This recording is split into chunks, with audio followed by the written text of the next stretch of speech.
खुलुमबाय बड'लेण्ड इंखं टेलिभिजन स्टुडिय'आव आं उपमारानि दैमारि दिनैनि गाहाय रादाबाव दं। बिस्वजित दैमारिया बिजेपिआव हाबसिगोन। सासे पुलिसा इउनिफर्मजों लोगोसे धोरोमारि थुफि हमनानै साख्रिनिफ्राय होखारजाबाय। आसामनि साफ्रोमबो फरायसाफोरा आधार कार्ड थाथारनांसिगोन। दावबायारिफोरनि थाखाय दिनै पबितराखौ खुलिफिनबाय। परमानन्द राजबंशीया दिनै एजिपिआव जइन जाबाय। दानिया आबुं रादाब।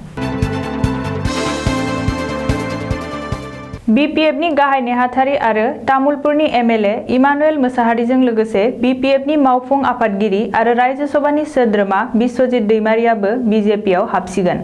बे समाव बिपिएफनि गागि दैदेनगिरि बिस्वजित दैमारिया बिपिएफजों लोगोसे गैला।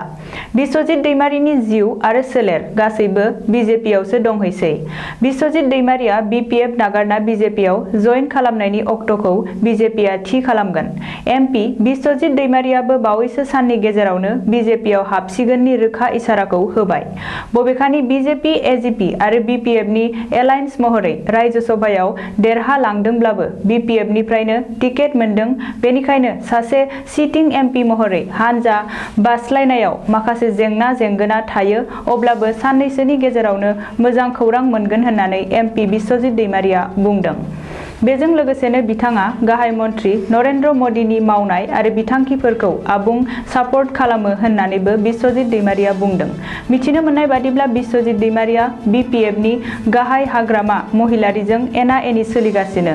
बेजों लोगोसेनो बिपिएफनि माखासे खामानिखौ दैमारिया गोजोननाय मोनाखै आरो बे समाव बिस्वजित दैमारिनि साननाय हनाय आरो गोसोआ बिपिएफजों लोगोसे गैला। ओरैहाय इमानुएल मोसाहारियाबो बिटिसि बिसायख'थिनि सिगां आरो 20 नबेम्बरनि गेजेरावनो बिजेपिआव हाबहैगोन होननानै फोसावदों।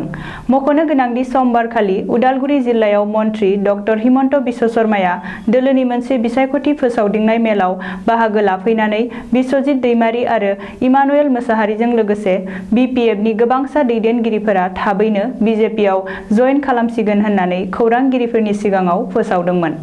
हिमन्तआ बुंदोंदि बे समाव बिस्वजित दैमारिनि देहा आरो जिउआ बिजेपि दोलोआवसो दंसै।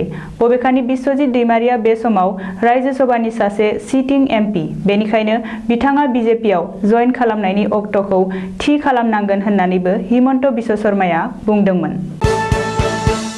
पुलिसनि इउनिफर्मजों लोगोसे इस्लाम धोरोमारि थुफि हमनानै साख्रिनिफ्राय होखारजाबाय महम्मद शौकात आली मुंनि सासे साब इन्सपेक्टरा। एसआइ शौकात आलीखौ इउनिफर्म क'ड सिफायनायनि थाखाय सासपेन्ड खालामनाय जायो। बे जाथाया जादों आसामावनो। पुलिसनि इउनिफर्मजों लोगोसे धोरोमारि थुफि हमनायनि सावगारिया ससियेल मिडियायाव भाइरेल जानायनि उनावनो आसाम पुलिस रेडिअ अर्गेनाइजेसन सुंद'यै एपिआरअनि साब इन्सपेक्टर महम्मद शौकात आलीखौ साख्रिनिफ्राय होखारनाय जायो।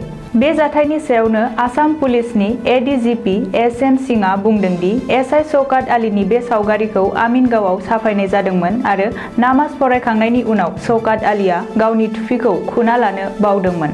शौकात आलीया दिसपुरनि मेसेज क'अर्डिनेशन सेन्टाराव खामानि मावोमोन। बबेखानि बे समाव शौकात आलीनि बे जाथाया ससियेल मिडियायाव जोबोरैनो सावरायजागासिनो थानायखौ नुनो मोन्दों। मख'नो गोनांदि बेनि सिगाङाव उत्तर प्रदेशआवबो सासे पुलिस एसआइआ दारि लाखिनायनि थाखाय साख्रि खोमाना लानो गोनां जादोंमोन। दानिफ्राय आसामनि साफ्रोमबो फरायसाफोरानो आधार कार्ड थाथारनांसिगोन। बे बिथिङाव आसाम सोरखारा मोनसे गेदेर बिथांखि लादों। आसामाव गुबुन गुबुन फसंथानफोराव सोलोंथाइ लागासिनो थानाय 6 बोसोरनिफ्राय गोजौ थाखोनि गासैबो फरायसाफोरनि थाखाय आधार कार्डखौ गोनांथार खालामबाय।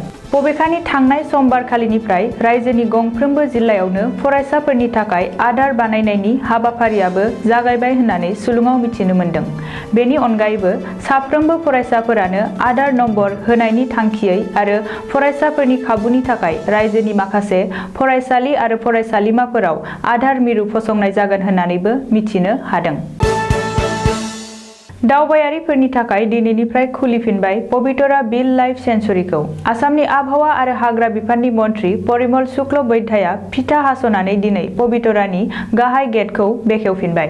पबितराखौ बेखेवनाय हाबाफारियाव हाग्रा बिफाननि मन्थ्रिजों लोगोसे मन्थ्रि पीयूष हाजरिका, आसाम टुरिज्म डेभेलपमेन्ट कर्परेसननि आफादगिरि जयन्त मल्ल बरुवाजों लोगोसे हाग्रा बिफाननि गोबांसा मावख'गिरिफोरा बाहागो लायो आरो मन्थ्रि बिथांमोना मैदेर साफारि आरो जिब साफारियाव गाखोनानै पबितरानि बिखायाव बेरायो।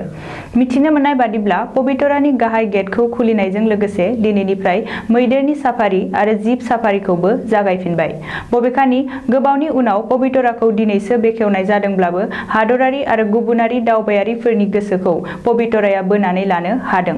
मख'नो गोनांदि गिख्रंथाव कर'ना भाइरासनि गाग्लोबनाय आरो बेनि अलखदनि थाखाय थांनाय 6 दान सिगांनिफ्रायनो पबितरा वाइल्ड लाइफ सेंचुरीआव दावबायारिफोरखौ हाबनायखौ बन्द खालामनो गोनां जादोंमोन। असम साहित्य सभानि बारग' आफादगिरि डक्टर परमानन्द राजबंसीया दिनै आसामनि गाहाय ओनसोलारि राजखान्थि हान्जा आरो बिजेपिजों जथायै आसामाव सोरखार खुंनाय असम गण परिषद सुंद'यै एजिपिआव जइन जाबाय। गुवाहाटी नोगोरमानि आमबारियाव थानाय एजिपिनि गाहाय मावख'आव थांनानै एजिपिनि आफादगिरि आरो आसामनि मन्थ्रि अतुल बरानि नुजाथिनायाव परमानन्द राजबंसीया एजिपिआव उदाङै जइन जायो आरो गोख्रों राजखान्थियाव बाहागो लायो।